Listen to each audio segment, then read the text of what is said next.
ज्ञानी हो, योगी हो, कर्मी हो, तपस्वी हो, योगी हो, मुनि हो, कुछ भी हो, लेकिन जो सिद्ध महापुरुष होते हैं, जो भक्त होते हैं, हम भक्ति की लाइन की बात बता रहे हैं, भक्ति मार्ग के जो हो, जो सिद्धि प्राप्त की लिए मैंने भगवान को पा लिए हैं, ऐसे लोग, या फिर जो पूर्ण शरणागत हो चुके हैं,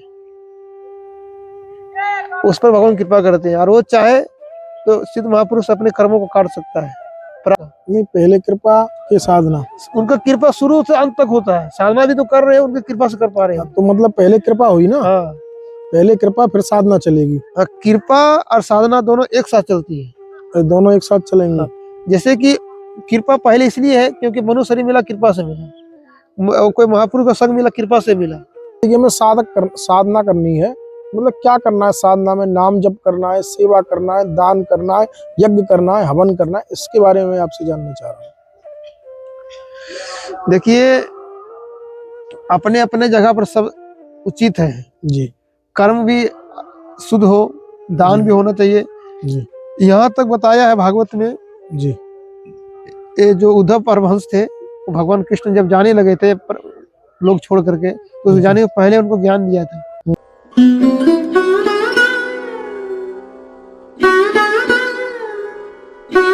राधे राधे आप सभी भक्तों को, जय श्री राधे। और अभी प्रातः काल का समय है और आपको आज मैं एक बिल्कुल घने वन में रहने वाले एक संत के दर्शन कराने वाला हूं, जिन महाराज जी की उम्र तो ज़्यादा नहीं है, लेकिन उनका ज्ञान, उनका वैराग्य, उनकी भक्ति वास्तव में अद्भुत है, जिनसे हम सभी भक्तों को भी कुछ ना कुछ सहायता मिलेगी उस भक्ति मार्ग पर चलने के लिए। तो आज उन संत के आपको दर्शन कराने वाला हूं, क्योंकि हमारा जो सनातन धर्म है, इसमें जो भगवान है कृपा करते हैं, वो ना जात देखते हैं, ना पात देखते हैं, ना उम्र देखते हैं, ना कोई संप्रदाय देखते हैं। ऐसे लाखों उदाहरण हमारे सनातन धर्म में पड़े हुए हैं। तो आइए उन महाराज जी के पास चलते हैं, उनके श्री चरणों में, और संत यात्रा के साथ एक और दिव्य संत के दर्शन आज आपको होने वाले हैं। तो आप सभी ऐसे ही प्यार दुलार हम पर बनाए रखें।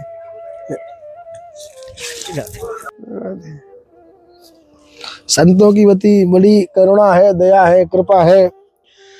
जो संत इस दास के ऊपर कृपा कर ही देते हैं, बड़ी कृपा है। ब्रजवासी है महाराज, अब ऐसा क्यों कहते हैं? ब्रजवासी नहीं महाराज जी, संतों का बड़ा प्रेम है, बड़ा प्रेम है, बड़ा हृदय है। संत नहीं है, अभी साधक है, साधारण साधक है, संत थोड़ी है अभी। अरे महाराज जी, साधारण साधक है, बस साधारण साधक है, बस भगवान कृपा कर रहे हैं, रसीले जो करवा रहे हैं, बस टूटा फूटा जो बोल रहे हैं, भजन कर रहे हैं, बस वही हो रहा है। अब हम पे कृपा कर देते हैं, ये इनकी कृपा है महाराज जी। हम कृपा नहीं करने वाले कौन होते हैं? तो कोई कुछ भी होता है, मतलब आध्यात्मिक क्षेत्र में कोई आते हैं, कुछ भी होता है वो भगवान कृपा से ही को आते हैं। कुछ भी को बोलते हैं, कुछ भगवान का एक नाम भी लेते हैं तो उनकी कृपा से बोल पाते हैं। और हम कुछ भी गलत करते हैं वो आप खुद स्वयं करते हैं। अच्छा कुछ भी होता है भगवान ही करवाते हैं। मतलब आधार का सिरा जो भगवान की ओर बढ़ने का जो है ना, एक तो पॉइंट कहते हैं, ये पॉइंट है। इससे हम मतलब ऐसा हमको मान के चलना चाहिए। हाँ, मतलब कुछ भी बुरा करते हैं वो हमारा कर्म है, हम गलत किए हैं, हमको गलत मिल रहा है तो हमको भगवान सजा दे रहे हैं ताकि सुधार हो, बच्चा का सुधार हो, तो बच्चे अच्छे नंबर से आगे बढ़े, अच्छे स्वस्थ हो तो आगे बढ़े। जैसे कि माता पिता बच्चा गलत करता है तो उसको दंड देता है, दुश्मनी से नहीं करता है, उसको अपना समझता है कि मेरा बच्चा लायक बने, अच्छा बने, इसलिए उसको कभी डांटती है, कभी बोलना बंद कर देते हैं, कभी झापड़ भी लगा देती है माँ जो होती बच्चे को, कभी बांध भी देती है। क्यों? कि हमारा बच्चा अब इससे खराब ना हो, आगे के लिए, भविष्य के लिए अच्छा बने। उसी प्रकार भगवान जो है वो किसी को न तो सुख देता न दुख देता है। अपने कर्मों के कारण मनुष्य सुख और दुख भोगता है, और दोष देता है भगवान को, ऐसा बात नहीं है। लेकिन ये अवश्य है कि जो पूर्ण शरणागति हो जाता है भगवान को, उसका पूर्ण उत्तरदायित्व भगवान ले लेते हैं, और उसका जो भगवान रियायत भी देते हैं, विशेष ऑफर देते हैं उसके लिए। लेकिन हर के लिए नहीं, हर के लिए समान, जैसा करोगे वैसा भरोगे। लेकिन उसके लिए भी वो जो उसका प्रारब्ध जो है पूर्व जन्म का या फिर इस जन्म का, जो भगवान सिस्टम जो बिठा देते हैं प्रारब्ध भोगने का, उसको कर्म, उसको भाग लग कहते हैं। उसको तो महापुरुषों को भोगना पड़ता है, भगवान को भी भोगना पड़ा है। माना एडिटिंग करते हैं, उसको कोई प्रभाव नहीं पड़ता दुख सुख का, उसको छू नहीं सकता है, लेकिन दिखाते हैं जीवों को कि हमको ये कष्ट हो रहा है। भगवान को कभी कष्ट होता नहीं है, ये भी ध्यान रखिएगा, भगवान को कभी कोई कष्ट नहीं होता है। उनको ऐसे लगता है रो रहा है माखन के लिए, लीला में दृष्टि में भगवान आंसू बहा रहे हैं, वो सब सही है, आंसू सही बहा रहे हैं, वो नौटंकी नहीं है, किंतु भगवान कभी दुख सुख कभी हुआ नहीं करता है, लेकिन जीवों को होता है। भगवान तो, लेकिन प्रारब्ध जो है, नहीं तो भगवान नष्ट करते हैं, नहीं भक्त चाहे तो भगवान खत्म कर सकते हैं, करते नहीं है। अब जीव के पर आइए, जीव हो वो अपने प्रारब्ध को नहीं काट सकता है। अब कौन नहीं काट सकता है? जो ज्ञानी हो, योगी हो, कर्मी हो, तपस्वी हो, योगी हो, मुनि हो, कुछ भी हो। लेकिन जो सिद्ध महापुरुष होते हैं, जो भक्त होते हैं, हम भक्ति लाइन की बात बता रहे हैं, भक्ति मार्ग के जो हो, जो सिद्धि प्राप्त के लिए मैंने भगवान को पा लिए हैं, ऐसे लोग, या फिर जो पूर्ण शरणागत हो चुके हैं, उस पर भगवान कृपा करते हैं। और वो चाहे तो सिद्ध महापुरुष अपने कर्मों को काट सकता है, प्रारब्ध को मिटा सकता है, लेकिन वो करते नहीं है, अक्सर में से करते नहीं। जैसे कि कभी हो गया तो हो गया, उसे अपवाद में कभी हो गया तो कर लिया, लेकिन अगर वो, जैसे कि हम आपको उदाहरण दे रहे हैं, कोई सेठ था, वो भक्त था, वो तो उनका पास संतान नहीं था, वो बहुत प्रयास करता था और संतों को बहुत सेवा करता था। जैसे कि एक सपोर्टेड उदाहरण रूप से मान लेते हैं कि कहीं कोई व्यक्ति था, वो दाना डालता था, खूब सारा चारा, सब पंछी आता था और इतना सेवा करता था, अच्छा अच्छा दम चारा डालता था कि उसी पंछी को आते आते आते आते आते तो एक बार स्वयं हंस भी आया, गरुड़ भी आया। तो उसी प्रकार जो है वो भी जो है अच्छा सेवा करता था साधारण को, लेकिन उसके मतलब उसका जो भाव को देख करके स्वयं अच्छे अच्छे सिद्ध महापुरुष बोले चलो हमको भी चलना चाहिए, क्योंकि नकली ही सही पहले छोटा सेवा होता है, लेकिन जब सेवा परिपक्व हो जाता है तो वही सेवा से अच्छे से संत भी खींच के आ जाते हैं, सिद्ध महापुरुष भी। तो नारद मुनि भी आए हैं, और भी लोग आए हैं भेष बदल कर, तो बहुत सेवा किया, उनको दंडवत किया, उनको चरण धोया, स्पर्श किया, उनका खिलाया पिलाया, उनका बहुत सेवा सत्कार किया। तो बोला क्या चाहिए? बोला कि साधु ने बोला क्या चाहिए? कि महात्मा आए थे भेष बदल करके, नारद मुनि वगैरह। बोला कि महाराज हमको तो कुछ सब कुछ है, संपन्न है, धन दौलत, घर बार सब कुछ है, वो कुछ नहीं चाहिए, बस हमको एक कमी खलक रही है, हमको वो कमी महसूस हो रही है, बच्चा हमारे पास नहीं है, एक भी संतान नहीं है, और हम चाहते हैं कि हमारे संतान आगे कौन चलाएगा।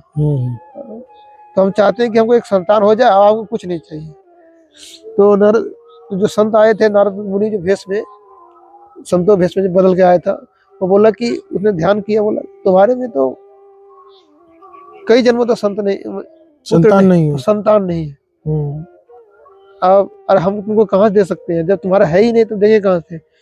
बोला कि ऐसा नहीं है महाराज, आप तो संत सिद्ध महापुरुष लोग हैं, जो भक्त होते हैं वो कुछ भी कर सकते हैं, वो लोग कुछ भी कर सकते हैं, लेकिन हम भगवान के नियम को उल्लंघन नहीं कर सकते, इसलिए हमको क्षमा चाहते हैं। नारद मुनि वहां चले गए। उसके बाद एक और दूसरा संत आए, उनका भी खूब सेवा किया। देखिए संत भी कई प्रकार के होते हैं, उसका स्वभाव बाल की तरह उनका भाव होता है, अब भोले भी बहुत होते हैं, तो उनके सेवा से रीझ गए हो। बोले क्या चाहिए? वही बोला साधु ने, तो बोले कि हमको एक पुत्र दे दीजिए बस, और कुछ नहीं चाहिए। ले जाओ, दिया। अब खुश हो गया वो सेठ, वाह अब तो बोल दिया, और लोग इतने लोग सबको दिया नहीं, और चले गए वो। और ठीक कुछ महीने के बाद संतान हुआ उनका, तो बहुत खुश हुए, वाह। तो नारद जी जान गए हो, तो गए भगवान विष्णु के पास कि लड़ने चले गए। बोला प्रभु ये क्या किया? उनका भाग में नहीं था, मैंने बोला था उनको भाग में नहीं है, हमको एक और भक्त था, उनको पुत्र कैसे दे दिया? बोला नारद आपका सही कहना है, उनका भाग में नहीं है, लेकिन वो हमारे दास है, हमारे भक्त है। अब उसके बाद को हम कैसे काटे, कैसे लाल शाही चलाए हम?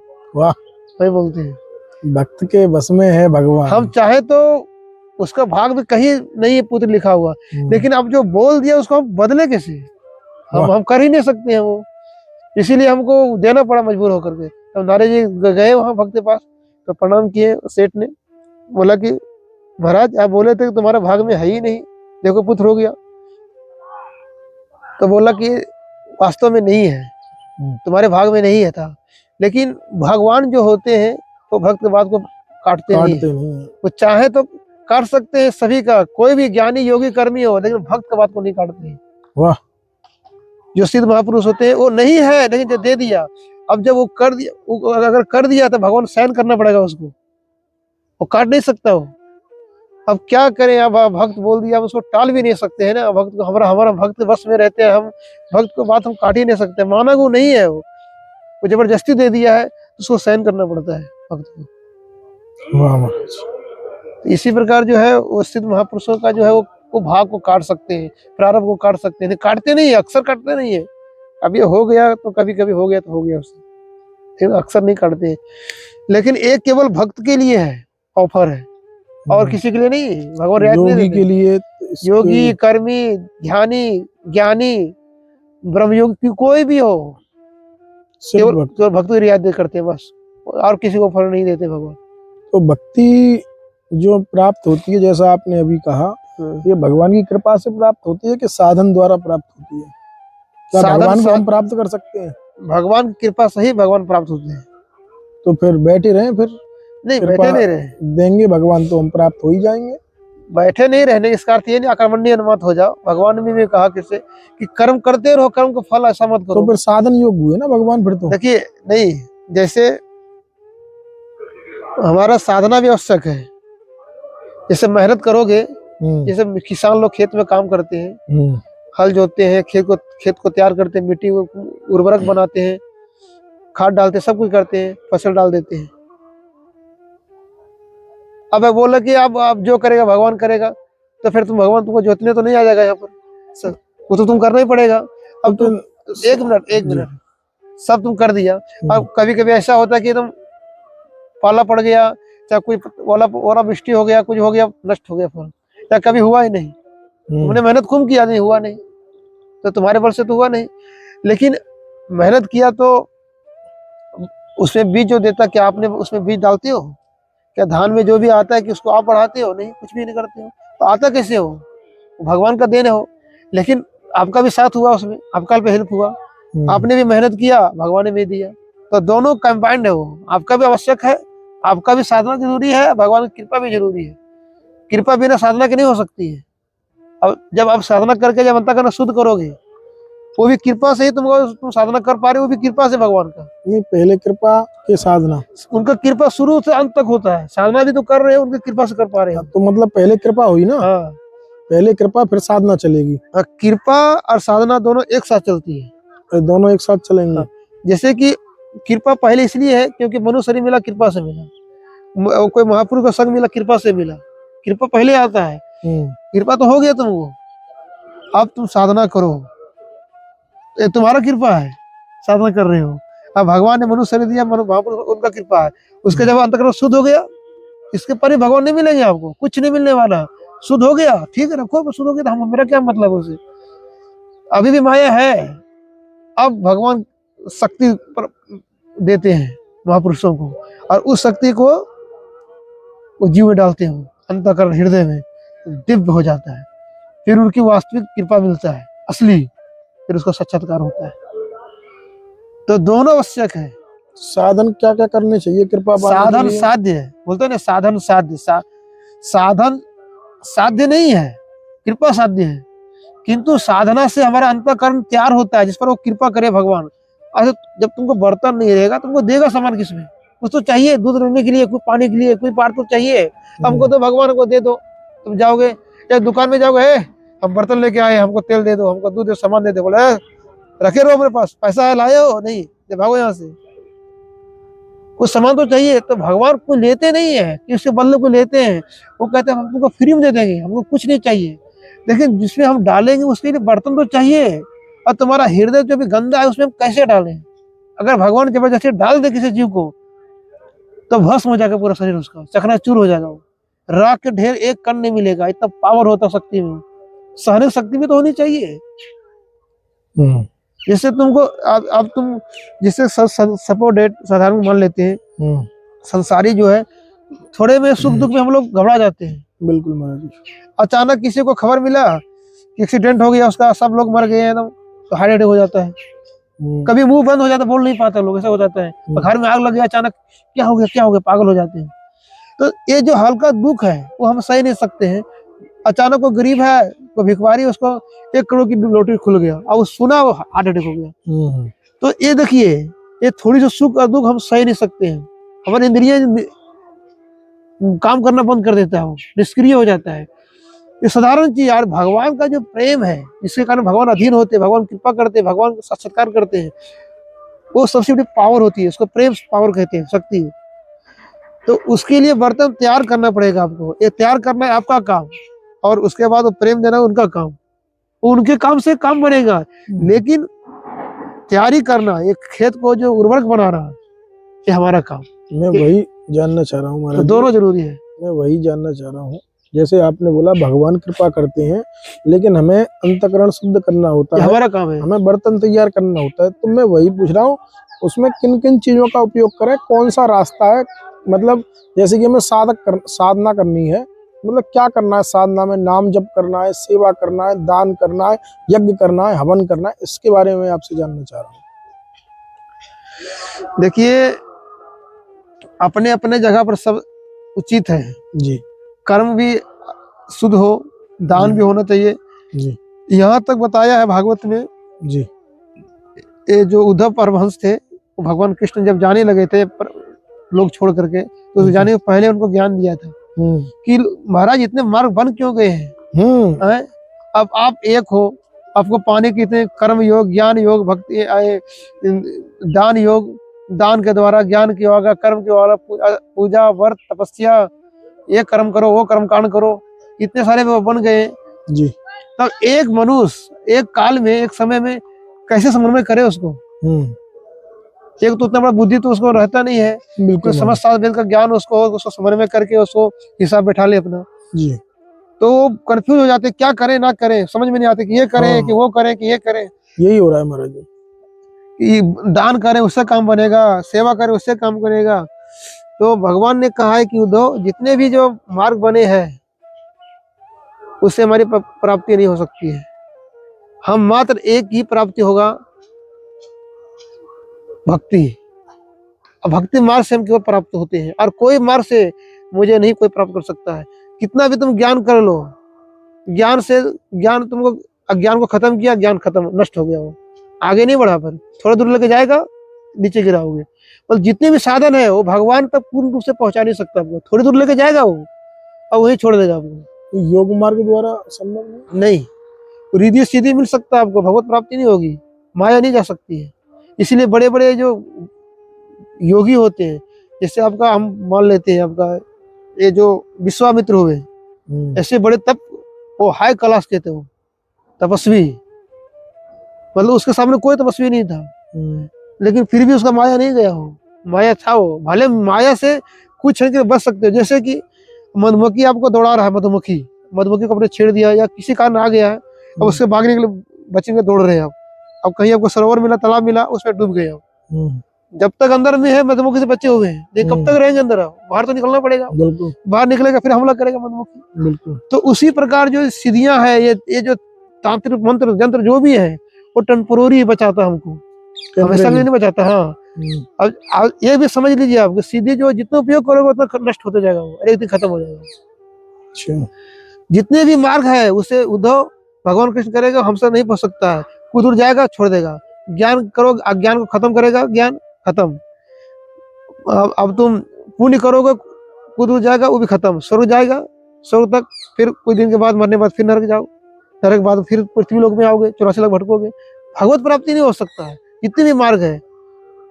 लेकिन भगवान ने इसलिए ऐसा कर्म कांड का ये विधान है कि जो उच्छृंग लोग हैं, उच्छृंग लोग जो है, जो गलत मार्ग पर है, कम से कम उसको ठीक किया जाए।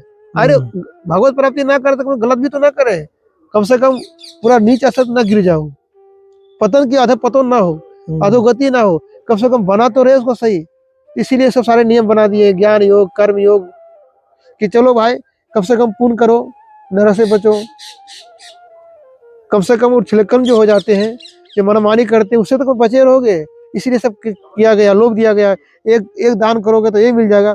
ये सब स्वर्ग की प्राप्ति के लिए है, सुख के लिए, चंगभंगुर के लिए है। लेकिन इससे हमारा काम नहीं बनेगा। ऐसे हमारा काम तो भक्ति से मिलेगा। जो मेरे शरण में आएगा, भगवान ने कहा, वही माया कर सकता। माया मेरा पावर है, मेरी शक्ति है।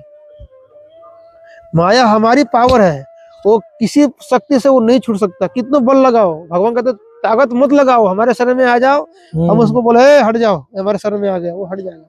तो एकमात्र भगवान की भक्ति से ही माया हट सकता है, और किसी मार्ग से नहीं हो सकता है। और हर युग में, हर समय में, हर काल में, हर परिस्थिति में भक्ति किया जा सकता है। उसके लिए कोई विशेष नियम नहीं है। हल्का नियम तो है ही है, लेकिन उसके लिए कोई विशेष नियम हो इसलिए आवश्यकता नहीं है। भक्ति ये है, वैदिक भक्ति है, रागानुग भक्ति है, जिसको और पूर्व जन्म का जो संस्कार होता है उसके अनुसार उसको उस मार्ग बताया जाता है। जो जिस मार्ग का जो अधिकारी होता है उसको उसी मार्ग से बताया जाएगा। कोई ज्ञान योग का अधिकारी है तो उसे कलयुग में तो ना मात्र का कोई होगा, ना के बराबर। गीले मतलब कोई बिरले कोई होंगे तो होंगे जी। तो कलयुग में खास करके जो है वो ज्ञान, कर्म, योग सब कुछ नहीं है। ज्ञान क्या है? असली ज्ञान है कि भगवान को जाने, भगवान का हमारा संबंध क्या है, हम हमारा संबंध उससे क्या है, उसका रिश्ता क्या है, हम क्यों संसार भटक रहे हैं, हमको क्या चाहिए, ये सब सारा ज्ञान। ब्रह्म क्या है, संसार क्या है, हम क्या है, जीव क्या है, आत्मा क्या है, मन क्या है, बुद्धि क्या है, ये सब समझने के लिए एक ज्ञान को किसी महापुरुष से जानने के लिए हम जो समझते हैं, ये असली ज्ञान यही है। और इसी को जानना है हमको। वो ज्ञान नहीं है कि ब्रह्म क्या है, वो ज्ञान के तर्क में रहोगे तो तुम भगवत प्राप्ति नहीं कर सकते। ये हमको श्रोत्रिय ब्रह्मनिष्ठ जान कर करके हमको भगवत प्राप्ति कैसे होगा। तो इसलिए भक्ति मार्ग ही एक ऐसा मार्ग है जिससे भगवत प्राप्ति कर सकते हैं। और अब हम बताते हैं भक्ति क्या है, कैसे करना है, जिसके द्वारा भगवान मिलेगा हमको। भक्ति कैसे करें? तो अब आपको बता दिए कि किसी भी मार्ग से भगवान नहीं मिल सकता है, केवल भक्ति, और किसी मार्ग से नहीं। इसलिए जिसको जो गुरु मिल गया समझा दिया, वो लगे हुए उसी में जी। किसी को जाप बोल रहा, जाप कर रहा है। हम किसी को विरोध नहीं करते हैं, अपने जगह सब सही है, बोल रहे हैं।